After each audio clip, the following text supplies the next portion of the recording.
Okay, everyone, this is going to be an overview of how to do your question flooding for part 2 of the career paper.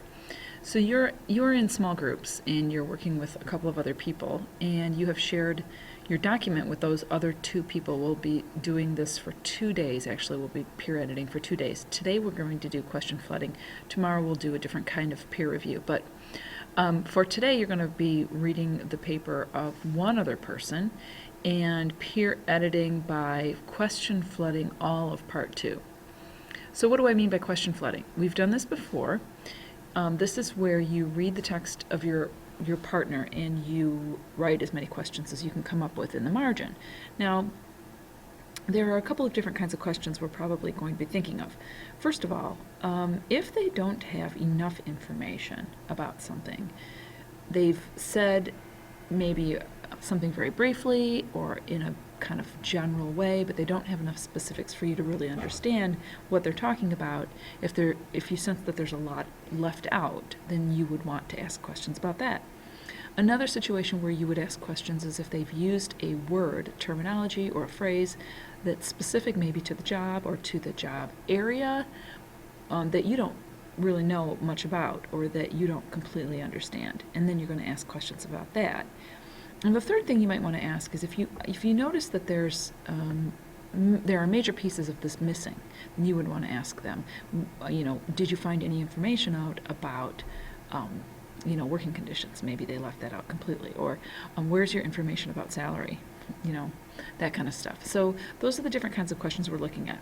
All right, I have in front of me here the text of a document that was written by a student last year, what I learned about being a pilot. And I'm going to show you what I mean by question flooding as a demonstration here. So what I've done is I've already started question flooding in the first paragraph. So let me read it to you, and as I go through it, I will tell you what questions I asked. So it starts with like this. There are many types of pilots. For example, airplane pilots, helicopter pilots, commercial pilots, airline pilots, agricultural pilots, co-pilots, and flying instructors. Every one of these pilots does different things, like transport passengers, transport freight, transport mail, spray crops, fly for a business, or teach someone else how to fly. So I asked 2 questions in that last sentence. First of all, when he was talking about spraying crops, he didn't make it very clear to me that this is the agricultural pilot, which I suspect it is. So I'm wondering if he could clarify that for me, that person is they're employed in agriculture. And the next one, fly for a business, isn't very clear to me. So you would fly for a business, but what kind of business and what would you be flying for? Are you transporting people to meetings? Or are you transporting things that the businesses make? Or materials for the business to create or make something else? What exactly does flying for a business mean? All right, and then it goes on. When a pilot is scheduled to take off, he or she contacts the control tower, starts engines, and obtains outside temperature and wind speed. So the control tower, it says they contact the control tower. I'm wondering if there is a specific tool that they use to contact them. What systems do they use? What exactly does it look like for them to contact the control tower? Do they use radio? Do they have to know how to use the language of the control tower so that they know the lingo and they know how to talk to the control tower operators? Who are they talking to there? Questions like that. And also, in the second part, they're checking outside temperature and wind speed, but I wonder if there are other weather factors they have to check. Do they have to check whether there's ice on the runway? Do they have to check whether there's ice on the wings and then de-ice the wings? Do they have to check other things? All right, going on. Then after he or she takes off, the pilot has to operate controls. Not sure what those are. I'd like more specifics. And monitor engine operation and fuel consumption. So I'm reading this, I know what fuel consumption is, but I'm wondering if maybe some of my students may not know what that is. And if you think that there are students who wouldn't know what that is, or if you don't know what that is, you would highlight it and say, what is fuel consumption? What does the word consumption mean?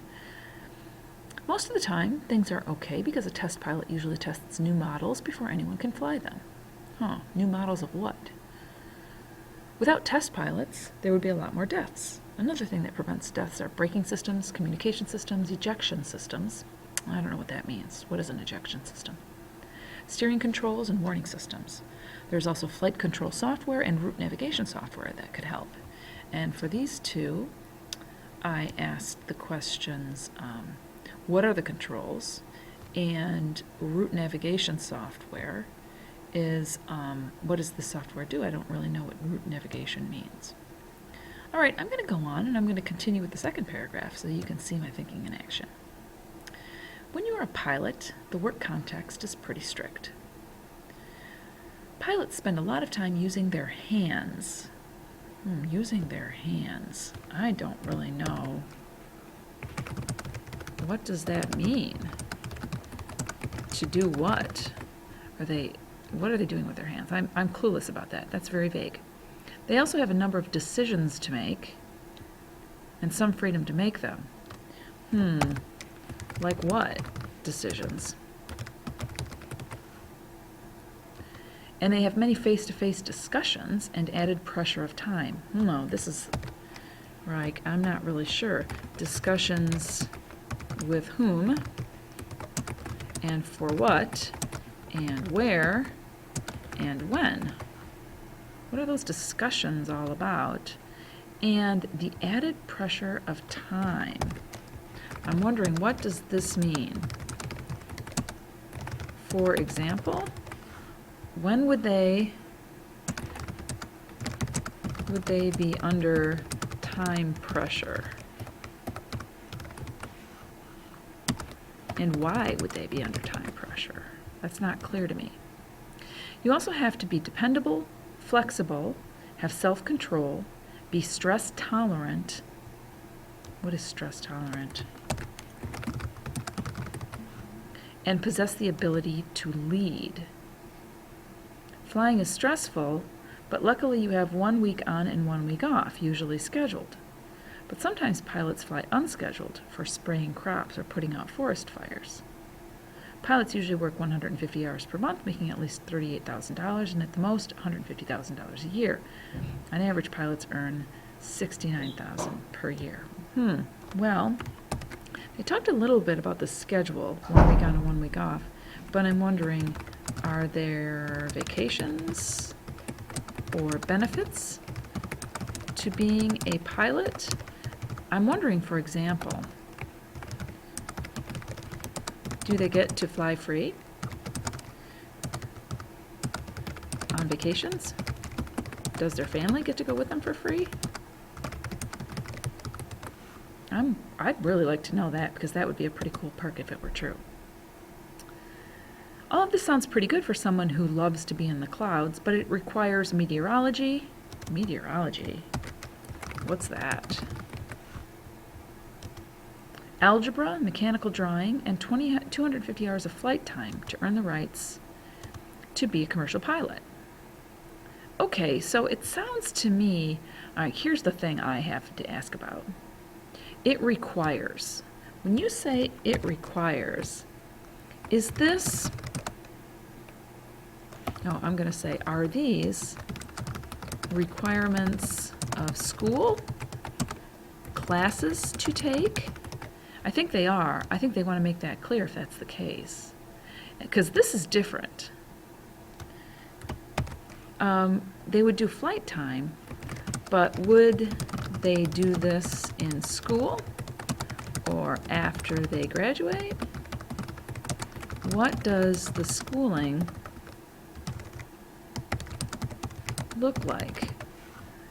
You know, how do they progress through it? Do they take the classes first and then they get 250 hours of flight time to become a commercial pilot? And by the way, I'm not even sure what's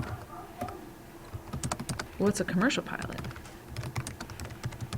How is it different from any other pilot?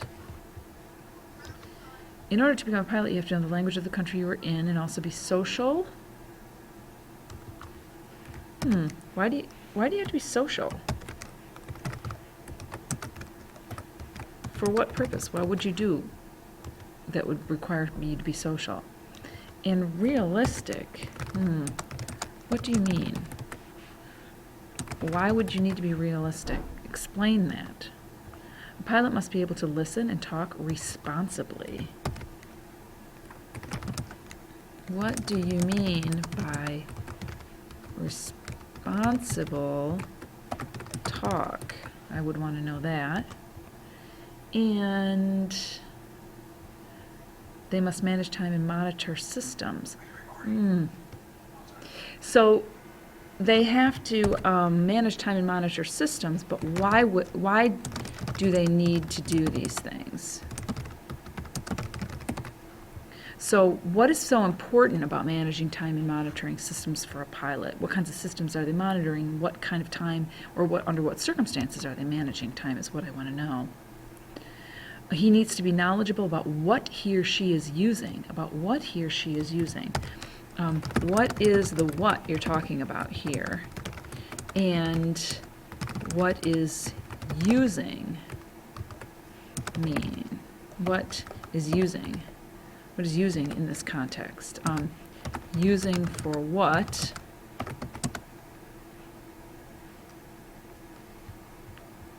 I think we need more explanation. So as you're working through the document, you're going to see that you have lots and lots and lots of questions in the margins. And when that person gets this paper back, they're going to have lots of questions to consider for revision, which I'm going to show you about in another video, so that when you get to revising your own paper, you'll know what to do with all this. Okay.